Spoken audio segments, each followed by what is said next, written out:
Lord.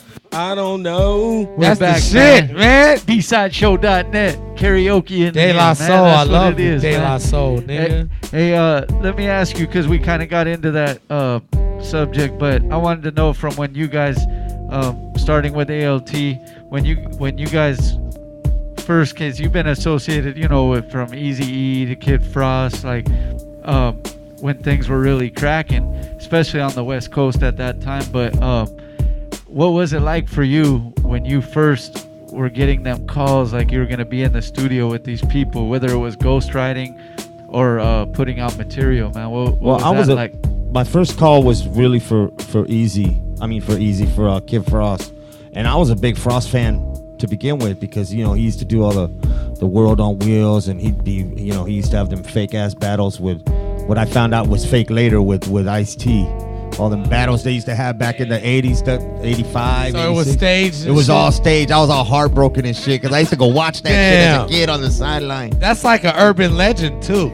Yeah. Then so they asked me to write for Frost, and that's how I met him. And then it goes from there. And then my reputation with the songs that I did for him got me work with all the Ruthless people, with like Eazy-E and HWA, Clientele. It was cool. I was a big fan. So of course when I met Jerry Heller and Eazy-E and all them cats, I was, you try to play it all cool when you're young and shit. Try to be all business. But I was like, damn, that's Eazy-E. Hey man, that must be dope. That's why I wanted to kind of know from your perspective how it felt. How about you, man? When you first started working with the crew, Liquid Crew, and being there from the jump and all that kind of stuff, man. What was that like, though? Well, it was a classic time. You see it now, you don't know it then, but I was feeling it then. You know what I mean? That it was kind of gonna be a special kind of time. The days of KMEL going. I remember when that was big, when it first went. I was on one of those shows when it went coast to coast. That was like a big thing, like sister station, syndicated. Yeah, you know what I'm saying? And you don't see that anymore. That vibe is gone. So like I'm looking back on it, and I'm like, we used to complain about doing. Remember when you used to complain about a promo tour? Like, what the fuck? I never complained about I complained about my boys complaining about a promo tour. Okay, I'm just saying. I was always focused. See, he was one of the wiser ones back then. But at the end of the day, fools would be like, wait a minute. To experience that. Fools would be like, wait a minute. You mean to tell me you gonna have us in a 4-star hotel? You gonna have us rolling around like in a limo? You gonna have us with like bitches and drinks and all this other shit, and we only gonna be getting like, we gonna be performing in front of like 6,000 people, and we only gonna get like per diem. You know what I'm saying? Like that was a complaint back then. Yeah, man, that's like now love motherfuckers right trying now. To pay you per diem. That's you know what I'm saying? Will you rock this shit for like 300? The game is dried up, dude. Like no wonder that's why you see the score the flyers how they are now with like all the the whole put people on to sell tickets, blah blah blah.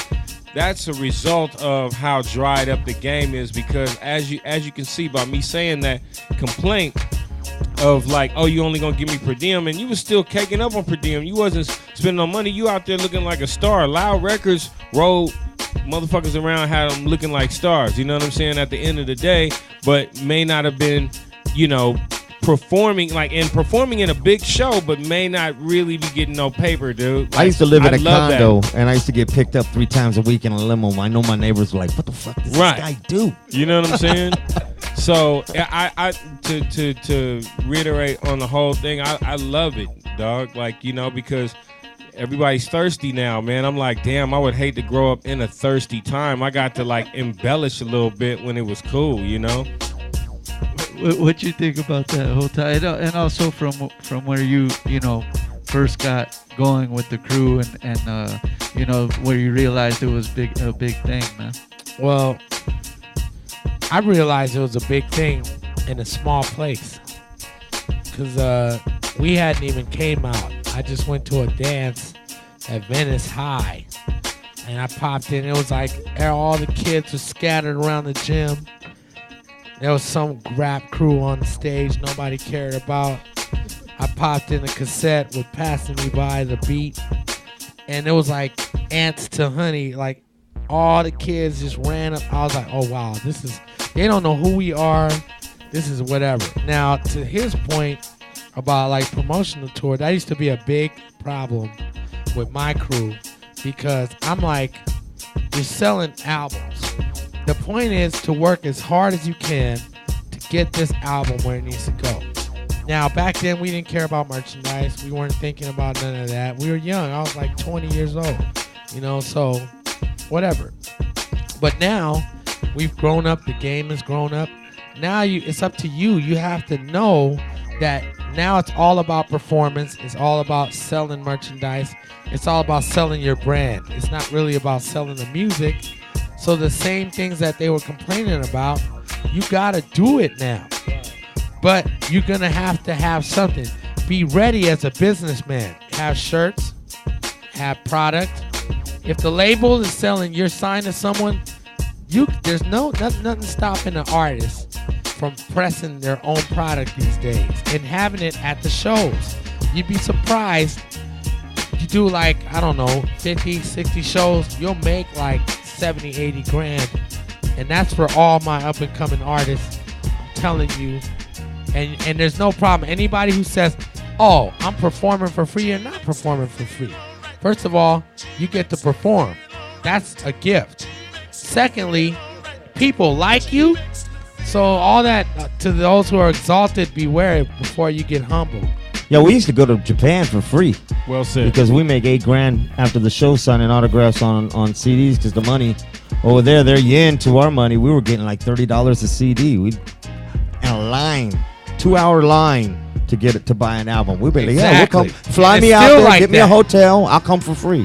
It's still like that. I was just in Japan last year, and they were like treating us like rock stars. They love anything American. So all you rappers, get your shit together.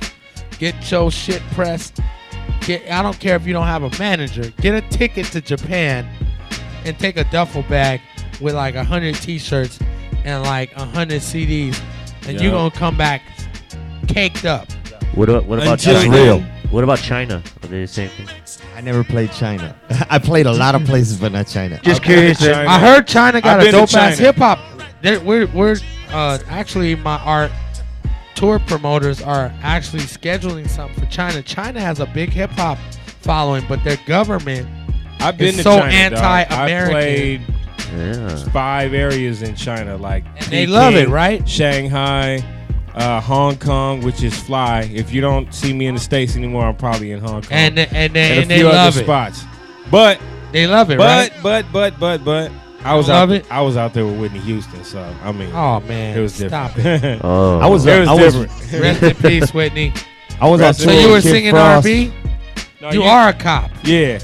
Like I said. Okay, now we know. Man, there you have it, dude. Like, once again, man, you got to understand, man, this guy's been through a lot, He thinks, hold on. Let me make myself he thinks clear. everyone that's just hasn't been down that road Let me is make this perfectly 5-0. Let me make this perfectly clear. I was not on drugs. That was Negro Knievel. That His stunt double was on drugs. He's dead. Negro Knievel's dead. He was on my label. He did one album, The Adventures of Negro Knievel. Rest in peace, Negro Knievel. But Negro Knievel thought, he was paranoid. He thought everybody was cops. That wasn't. Yeah, that guy. That guy. That's what we have with Drac over here, man. He's the same way. He's paranoid with everybody. Yeah. So. Drac, and it rhymes with in the back. Because There Drac you- is in the back. what? He's laying low. Get it done. He's behind the curtain. What were you gonna say? Like Doug? Wizard of Oz. He's like back there somewhere. Who's running this? There is a way. Midget's gonna pop Yeah. out. Hey, what were you saying though about the show? Oh, I was just taking it back. 1990. Me and Frost, Daddy Freddie, and Large Professor. We were the first rap artists to ever perform in Austria. and they had us encore, and then didn't let us get off the stage for about 2.5 hours. We were freestyling. DJ Ralph Finn was cutting up instrumentals. Oh, we went to Austria. It's pretty hot. It's pretty intense out there. Yeah. You know who first? One both of our mentors, Mr. Tony G, original mix master, Tony G. That's my boy, Tony G. Yeah, he's one of the first ones that actually schooled me on that whole overseas thing, man. Like, people don't get how much they love hip hop over there, and you could really, like you were saying, make a living over there. You could go with a duffel bag if you're doing your thing right. Just go market yourself over there. I mean, there's actually more money to be made over there on the underground than there is here. Hey, let me just say this point, dude. My dad, he was a salsa musician. He toured Europe. He came out of Cuba 1 week before the missile crisis. All right. The same thing he saw is the same thing. If you look at every era, and this says it in the Bible. Jesus said, "You're never appreciated in your hometown." So my dad had to go to Europe. Quincy Jones, what did he tell Ray Charles? Hey man, you need to come out. Y'all seen the movie? You need to come out here. It's popping.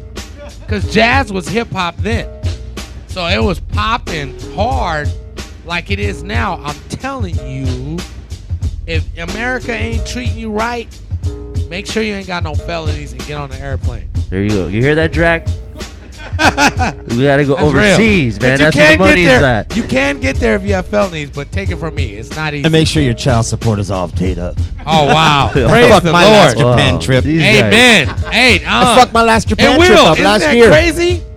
Fuck, man. OJ fucked up the world. Thanks, OJ.